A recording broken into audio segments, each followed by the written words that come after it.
हर हर महादेव दोस्तों, कैसे हैं आप सब। चलिए शुरू करते हैं आज की कहानी। सरोज के घर से रोने चिल्लाने की आवाज़ें बहुत जोर से आ रही थी, जिसके कारण सारा मोहल्ला ही रात के 1 बजे वहां एकत्रित हो गया था।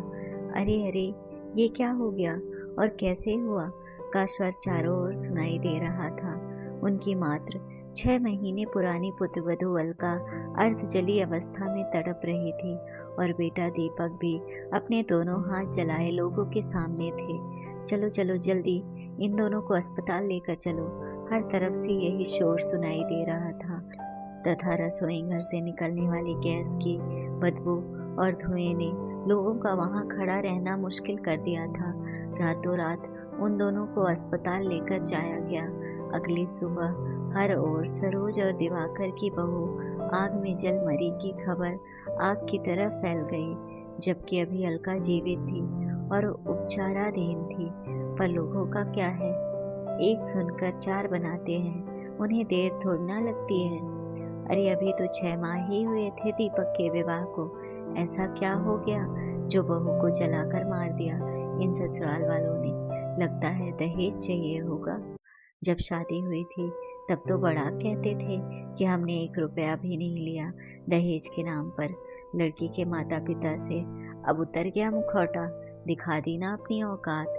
जितने मुंह उतनी बातें। फिर क्या था, ये खबर शहर के महिला संगठनों तक भी पहुंच गई और उनका तो आक्रोश ही फूट पड़ा। सरोज और दिवाकर के घर के बाहर हाय हाय के नारे लगने लगे। बहू के हत्यारों को फांसी दो, इनका मुंह काला करो। लोगों की भीड़ उमड़ पड़ी, इतना कि सरोज और दिवाकर जी अपने बहू बेटे को देखने हॉस्पिटल तक नहीं जा पा रहे थे। कल तक जिस संभ्रांत परिवार के लोग मिसाल देते थे, आज उन्हीं की खुलेआम धज्जियां उड़ाई जा रही थी। उधर टीवी चैनल में भी यही खबर हर जगह दिखाई जा रही थी। मीडिया को तो चटपटा मसाला मिल गया था।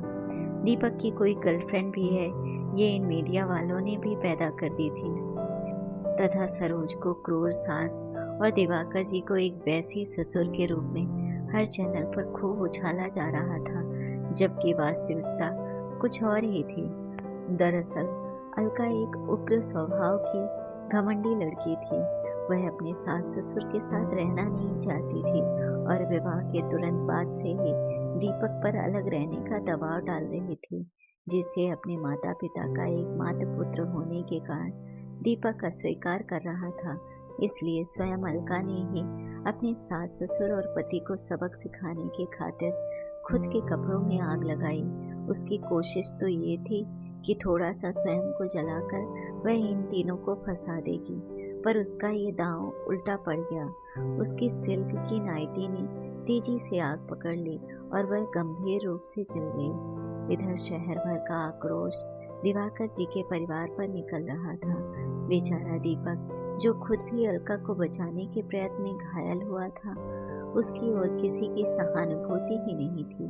लोगों ने उसके हाथों को जला देखकर यही कहा कि आग दीपक ने ही लगाई थी, जबकि चाहे आग लगाने वाला हो या बचाने वाला, हाथ तो दोनों ही परिस्थितियों में जलते हैं। पर कभी ये क्यों नहीं सोचते हम कि हो सकता है इस सिक्के का दूसरा पहलू भी।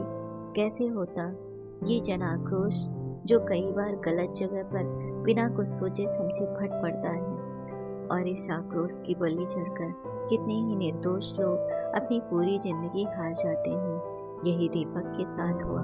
उसने अपने माता पिता को बचाने के लिए सारा झूठा इल्जाम खुद के सर ले लिया।